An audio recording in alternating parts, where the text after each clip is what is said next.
Hey everyone, and hope you enjoyed the first game week of Serie A Fantasy 2024-2025. It was a pretty crazy one, to be honest. Didn't do terrible, didn't do great. Hope you're enjoying the review shorts at the end of videos, as well as the short showing the starting 11 every week. There were a lot of changes right before the deadline since the original team selection went out, so I apologize for that. But game week one, everything keeps moving pretty quickly, and I got to refresh this, I see.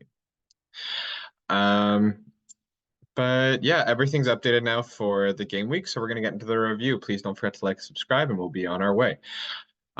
So starting out day one, I'm actually just gonna go to the fixtures first. There were four draws in the first day, where people that Captain Lautaro Martinez was definitely the safe pick did not pay off. He just got points for playing, as you can see. Um, it originally showed him as 6 points just because some people ask this question or have confusion. Because he played before my actual captain played. It treats him as my captain until my captain plays. So that's why he was on 6 points until Castellanos played. Um, Genoa tied things up late with a penalty. So already the former champions have dropped points. Fiorentina and Parma played to 1-1. Mon scored for Parma, which I've seen some people have. Barahi always seems to be one of the highest goal scorers as a defender on the Fiorentina team. Empoli Monza, I didn't really watch any of, and I'm kind of glad. Doesn't seem like it went that exciting. Milan Torino, though, Milan kept coming back 2 goals down against Torino. I was sad to see Bellanova on my bench. Pulisic looked a little threatening sometimes. Leao looked like he couldn't finish anything. And Teo Hernandez didn't start, which was a little concerning, but I'm not freaking out just yet. I don't think that will be consistent. If he doesn't start another week, then maybe there's some raise for concern, but I still probably think he's the best defender in the game, just not game week one. Moise Kean, unfortunately, was not very prolific for Fiorentina. I might give him one more week. But there are other cheap strikers that are already hitting the ground running. You had Mascara for Verona, who scored 2 goals against Napoli. Retegui got 2 goals for Atalanta. He's only 1 million more. I have 1.8 in the bank, so those are thoughts there. Um, Castellanos did do well though. After Venezia scored early to take the lead on Lazio, Castellanos came down and scored himself. Then he drew a penalty, which is more points. Unfortunately, right at the end, he hit the post, and I could only imagine my rank would look significantly different right now if that ball went in, I think. Zaccagni is the penalty taker for Lazio, which is good to know. So he scored a penalty for Lazio, got 7 points there. Roma played to a 0-0 draw against Cagliari.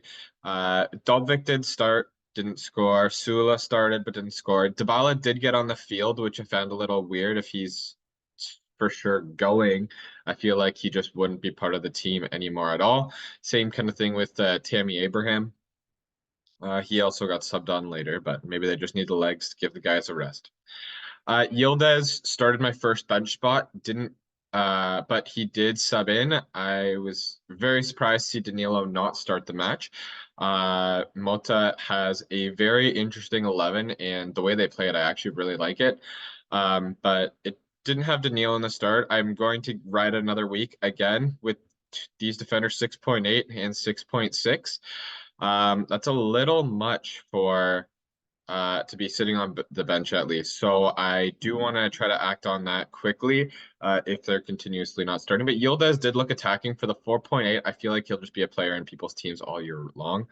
And Bengula was really interesting. First ever start for Juve. He scored the first goal of the season for them, and he was extremely attacking for Juve yesterday down the left side. He's, I believe, 4.6. So another cheap midfield option for Juve. This year in fantasy, I think you could make a team very cheap. You could have a lot of money in the bank and have an exceptional team. Like I know that was just game week one, but with some of the players, like if Lautaro Martinez doesn't start firing up again, I'm sure he will, but you could have three strong attackers, all under 7 million. You could have strong midfielders, 7 million and below.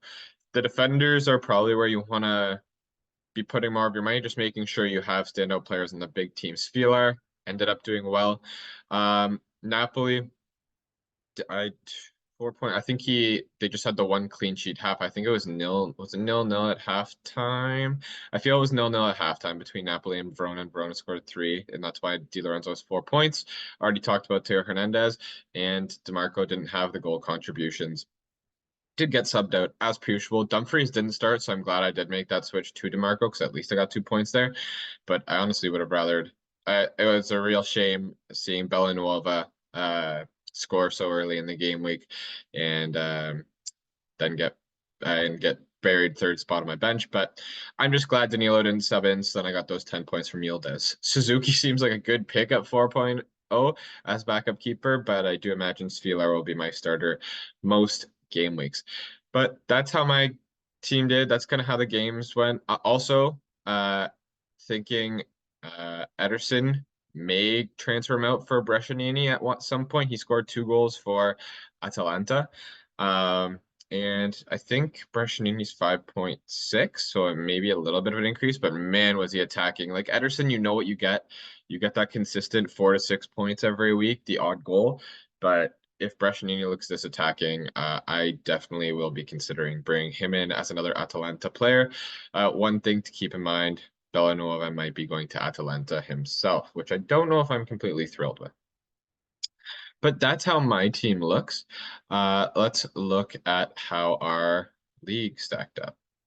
There we go. And a familiar face at the top. Adam 21 was, I think we mentioned his name a lot last year, and he has the top team going in. Some weak striking out to start. And not great midfield either, especially with the captaincy on Sula, has Yildiz. But man, that defense and goalkeeper came through for him. Big hauls by Barahi, Cambiaso, definitely someone to look into if Danilo consistently doesn't start. Belanova and Bukema with Somer in net. Although still, despite 9 points in net, picked the wrong goalkeeper as Skorupski, thank you. Didn't make a penalty. He did make a penalty save. Somer did make a penalty save as well. Wow, had the 2 penalty save keepers. Unfortunately, his biggest haul sitting on the bench in the third spot. So that's let off. Oh, you can see some price changes already have occurred. So that's something to look out for. Because Retegui was 6.0. So they are making price changes right from the onset this year. Really important to know. Okay. And yeah, I think I even saw Teo Hernandez. Yeah, he went down from 7.0 to 6.8. So some things we have to be looking out for. Might have some transfers to make here. Lookman might be on his way out. But interesting to note that transfer, yeah, because we can see a 100.4 team price right there. Okay, interesting to see, and I'm just figuring that live in the video. Next here, we have Walid's team. And we had the double inter strikers, which I saw a lot of people do last year, and it's a good choice, but just had the captaincy on the wrong one. Having Thuram was huge with his brace. Morata did not start, but I would definitely not fear on him. Not only did he score in the short amount of time he had, but there was an original penalty called. Morata picked up the ball looking like he was going to take it. Now VAR took away the penalty, but it looks like Morata might be their penalty taker. Has 3 midfielders that I also have in Yildiz, Sula, and Zaccagni. And Bremer in defense was good with Juve. Large price to pay, but you're paying for that definite guaranteed starter. 10 points is definitely worth it. Also had Zappacosta, Spinazzola, unfortunate with Hernandez there as well. Little bit of concern with no playing bench though. But as long as you got your 11, you're good. And lastly, Mass Juve has Morata, but two of the same strikers to me that didn't really do anything. Captain Zaccagni, not a bad decision at all. Had Yildiz as well. Kvaratskhelia, I think, ran into a bit of trouble last game. Cambiaso with the goal is big. He might be a really big. Oh, and Ruggieri at 15 on the bench spot. That's tough to see as well, but still an overall good score. Good place to start. Maybe like that's awesome that he got. I guess just Monza keepers just get clean sheets no matter who they are. But You may be relying on Pizzi if Tetrasciano keeps starting for Fiorentina, so just something to be aware of. But other than that, some good scores. My current spot is in the mid 2000s. Right before yesterday, before the big halts from Atalanta players and Juve players, I was in the top 400. So one day really made a big difference there, unfortunately. But I'm pretty happy with how things have started out. I'll probably be rolling my transfer. Um, Going into the next game week because I just want to see a little bit of consistency before I start using transfers, and then I'll have the extra one banked up. But it is important to know that the price changes are already happening, so you might want to get on those sooner rather than later. I'll leave this video here. Hope you've been liking all of the little extra content I've been putting out. Please encourage that by continuing to like and subscribe, and I'll see you soon. Take care.